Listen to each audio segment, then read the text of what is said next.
जय हिंद प्यारे विद्यार्थियों, आपका अपने YouTube चैनल एस उपदेश गुरु में स्वागत है। आज हम इस क्लास में आपके BST एग्ज़ाम 2023 से संबंधित शिक्षण अभिरुचि के इम्पोर्टेंट क्वेश्चन करेंगे। आपको लास्ट में कमेंट में ज़रूर बताना है कि आपके कितने क्वेश्चन सही हुए हैं। आपका पहला क्वेश्चन है कि आपके दृष्टि में छात्रों का अधिकतम विकास होगा शारीरिक परिश्रम के द्वारा, मानसिक कार्यों द्वारा, या फिर अच्छे साहित्य द्वारा, या फिर सांस्कृतिक गतिविधियों द्वारा। जो एक छात्र होता है ना, जो उसका अधिकतम विकास होगा ना, वे उसके मानसिक कार्यों द्वारा होगा। जितना वे अपने दिमाग पर ज़्यादा जोर देगा ना, तो उसका दिमाग उतना ही ज़्यादा विकसित होगा। इसका ऑप्शन नंबर बी आपका सही हो जाएगा। आपका दूसरा क्वेश्चन है कि आपके विचार में शिक्षा का उद्देश्य है क्या है। शिक्षा का उद्देश्य बालक में आत्मविश्वास पैदा करना है, बालक को बुराइयों से बचाना है, या बालक को ज्ञान देना है, या फिर ये सभी। इस क्वेश्चन का जो आंसर है ना, आपका ऑप्शन नंबर डी है, अर्थात ये सभी। क्योंकि बालक में ना एक आत्मविश्वास करना भी शिक्षा का उद्देश्य है, उसमें बुराइयों से बचाना भी उसका शिक्षा का उद्देश्य है, और बालक को ज्ञान देना भी शिक्षा का उद्देश्य है। आपका तीसरा क्वेश्चन है कि भाषा विकास के लिए प्रारंभिक बचपन काल है कम महत्वपूर्ण, अमहत्वपूर्ण, या फिर अति संवेदनशील, या फिर निरपेक्ष। जो भाषा का विकास के लिए ना, भाषा के विकास के लिए जो प्रारंभिक बचपन है काल है ना, वे अति संवेदनशील है। ऑप्शन नंबर इसमें सी ठीक हो जाएगा, सही हो जाएगा। चौथा क्वेश्चन है कि शिक्षकों का मूल्यांकन किसके द्वारा होना चाहिए। निरीक्षक अधिकारियों द्वारा, उनके समवर्ती और उच्च अधिकारियों द्वारा, या फिर समाज द्वारा, या फिर उनके शिक्षार्थियों द्वारा। जो आपके शिक्षार्थियों का मतलब होता है विद्यार्थी। इसमें ऑप्शन नंबर जो डी है ना, वह सही हो जाएगा। क्योंकि एक शिक्षार्थी ही होता है, एक विद्यार्थी होता है जो ये जानता है कि उसका शिक्षक कैसा पढ़ा रहा है उसको। आपका पांचवा क्वेश्चन है कि शिक्षा किन व्यक्तियों के अधिकार में होनी चाहिए। किसी भी व्यक्ति का, सरकार के अधिकार में, गैर सरकारी समितियों के अधिकार में, या फिर सरकारी तथा प्राइवेट समितियों दोनों में।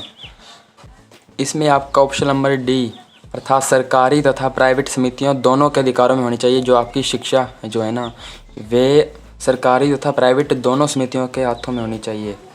आपका सिक्स क्वेश्चन है कि एक शिक्षक निम्नलिखित में से कौन सी पुस्तक पसंद करेगा। जो शिक्षक होता है ना, वह कौन सी पुस्तक ज़्यादातर पसंद करेगा। मानसिक योग्यता की, गीता, सामान्य ज्ञान की, या फिर शिक्षण की विधियों की। जो एक शिक्षक होता है ना, उसको एक शिक्षण की विधियों की पुस्तक ज़्यादा पसंद होगी। क्योंकि वे अपने जो स्टूडेंट होते हैं ना, उनको अच्छी तरह से कैसे पढ़ा सकता है अपनी शिक्षण विधियों का प्रयोग करके, वे हमेशा जानने का प्रयास करता रहता है। आपका सातवां क्वेश्चन है कि आपकी कक्षा में पढ़ने वाले छात्रों में आप किसे पसंद करेंगे और क्यों। जो अमीर बाप का बेटा हो, क्योंकि उससे आपको आर्थिक लाभ हो सकता है। कभी आपको तो नेगेटिव सोचना ही नहीं है ये भाई, आपको लाभ में के बारे में तो कभी आपको सोचना ही नहीं है इसमें। दूसरा है जो पढ़ने में होशियार हो, और क्योंकि आपका नाम उज्जवल करेगा। ये हो सकता है, एक बार रुक सकते हैं इसमें। जो किसी अधिकारी का पुत्र हो, क्योंकि उससे आपके कई जायज़ नाजायज़ कार्य हल हो जाएंगे। या फिर जो आपके मित्र का पुत्र हो, क्योंकि मित्र आपका एहसान करेगा। इसमें आपका जो ऑप्शन नंबर बी है ना, जो पढ़ने में होशियार हो, क्योंकि आपका नाम उज्जवल होगा। और इसमें आपका ऑप्शन नंबर बी है, यही इसमें पॉजिटिव है और इसमें सब नेगेटिव है, ये भी नहीं। आपका आठवां क्वेश्चन है कि छात्रों को यदि आपके द्वारा पढ़ाया गया पाठ समझ ना आए, तो ऐसी स्थिति में आप उस पाठ को दोबारा नहीं पढ़ाएंगे। ये कभी ऑप्शन तो आपको कभी टिक करना ही नहीं है। उस पाठ को दोबारा अच्छी तरह से पढ़ाएंगे, या फिर बच्चों को फिर पढ़ने के लिए कहेंगे, या छात्रों की बात पर कोई ध्यान नहीं देंगे। इसमें आपका ऑप्शन नंबर बी, अर्थात उस पाठ को दोबारा अच्छी तरह से पढ़ाएंगे। क्वेश्चन नंबर 9 है कि एक अच्छा अध्यापन किसका परिणाम होता है। अध्यापन ट्रेनिंग का, अनुभव का, या विषय वस्तु पर अधिकार और अच्छे संप्रेषण का, या फिर बच्चों से मित्रता पूर्वक व्यवहार का। इसमें आपका ऑप्शन नंबर जो सी है ना, वे बिल्कुल सही हो जाएगा। आपका 10वां क्वेश्चन है कि राष्ट्र का विकास किस पर निर्भर करता है। मानवीय साधनों पर, वन साधनों पर, या फिर खनिज पदार्थ साधनों पर, या फिर भौतिक संसाधनों पर। जो राष्ट्र का विकास होता है ना, वे मानवीय संसाधनों पर निर्भर करता है। क्योंकि एक मानव ही होता है जो अपने राष्ट्र का विकास कर सकता है। ऑप्शन नंबर ए जो है ना, आपका सही हो जाएगा। जो भी विद्यार्थी ए ऑप्शन को टिक कर रहे हैं, वे बिल्कुल सही आंसर दे रहे हैं। आपका 11वां क्वेश्चन है कि यदि आपका परीक्षा परिणाम अच्छा नहीं है तो आप क्या करेंगे। विद्यार्थियों को दोषी बताएंगे, स्वयं को दोषी समझेंगे, परवाह नहीं करेंगे या फिर कारण जानने का प्रयत्न करेंगे। इसमें आपका ऑप्शन नंबर डी सही हो जाएगा। जिसमें भी आपको कारण जानना या फिर कारण मिल जाए ना, उस ऑप्शन को आप टिक कर देना आँख मीच के। 99% चांस है कि वह आपका क्वेश्चन जो है ना वैसे उसका आंसर सही होगा। आपका 12वां क्वेश्चन है कि विद्यार्थियों को गृह कार्य देने का क्या महत्व है। इसके द्वारा विद्यार्थियों में स्वयं अध्ययन की आदत पड़ती है, ये स्कूल के कार्य की पूर्ति करता है, या फिर ये खाली समय के सदुपयोग का अवसर प्रदान करता है, या फिर ये विद्यार्थियों में जिम्मेदारी का एहसास पैदा करता है। आपको ये जिम्मेदारी वाला तो लेना नहीं है, क्योंकि अभी विद्यार्थी हैं, विद्यार्थियों पर इतनी ज़्यादा जिम्मेदारी थोड़ी आ सकती है।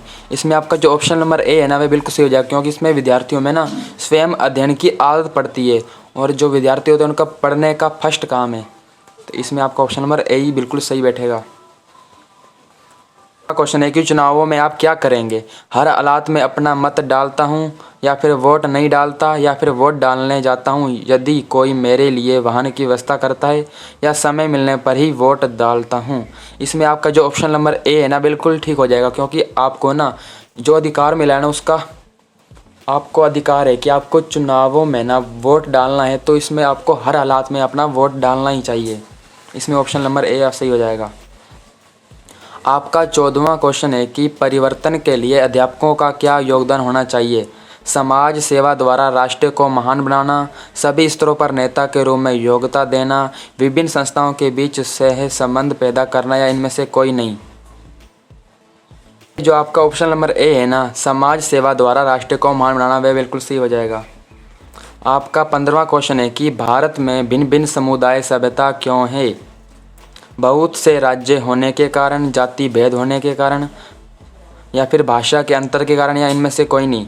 जो भाषा के अंतर है ना, भाषा के अंतर के कारण ही भारत में भिन्न भिन्न समुदाय व सभ्यताएं हैं, समुदाय सभ्यता हैं।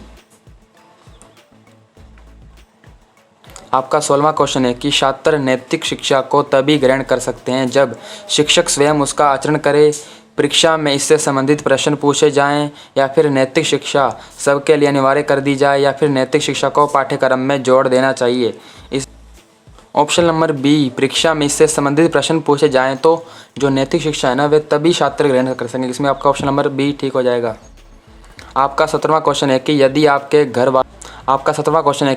आपके घर वालों को आपका अध्यापिका बनना पसंद नहीं है तो आप क्या करेंगी, या आप क्या करेंगे आपका अध्यापक बनना पसंद नहीं है। तो इसमें अध्यापिका बनने का विचार छोड़ देंगी या देगा, या फिर घर वालों की कोई परवाह नहीं करेंगे।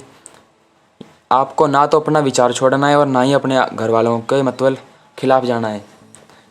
अध्यापन कार्य के पक्ष में दलील देंगी, या फिर उनकी इच्छा अनुसार कोई दूसरा व्यवसाय चुन लेंगी। इसमें जो आपका ऑप्शन नंबर सी है ना ये बिल्कुल ठीक बैठ रहा है, और बिल्कुल राइट आंसर इसका सी है, क्योंकि अध्यापन कार्य के पक्ष में ना आप कुछ दलील देंगे, उसके बारे में कुछ ना अच्छा बताएंगे, जिसके कारण आपके जो फैमिली वाले हैं ना अपने आप मान जाएंगे।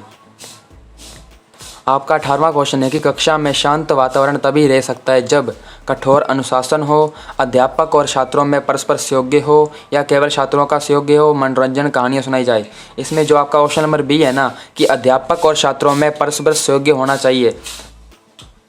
आपका क्वेश्चन नंबर 19 है कि आधुनिक सिनेमा छात्रों को प्रभावित करता है क्योंकि घर से पलायन में, दिव्य सपनों में रत रहने में, या फिर रचनात्मक कार्यों को पूरा करने में, या फिर अभिनेताओं जैसा दिखने में। जो आपका ऑप्शन नंबर बी है ना कि दिव्य सपनों में रट रहते हैं। आजकल जो आधुनिक सिनेमा है ना, सिनेमा में जो देखते हैं ना तो वैसे ही छात्रों को सपने में रहते हैं, और वे अपने फ्यूचर के बारे में कुछ सोच ही नहीं पाते, वे इन फिल्मों में अपनी ज़िंदगी गुजार रहे हैं। इसमें आपका ऑप्शन नंबर बी सही हो जाएगा। आपका 20वां क्वेश्चन है कि कक्षा में सृजनात्मकता चिंतन के विकास हेतु शिक्षक को चाहिए कि वे कक्षा में उन्मुक्त वातावरण रखे, छात्रों को नियंत्रित रखे, या उन्हें परंपराओं से न हटने दे, या कदम कदम पर उनको सही दिशा प्रदान करे। इसमें जो आपका ऑप्शन नंबर डी है ना कि उन्हें कदम कदम पर उनको सही दिशा प्रदान करनी चाहिए। आपको कमेंट में ज़रूर बताना है कि आपके 20 क्वेश्चनों में कितने ठीक हुए हैं। जय हिंद।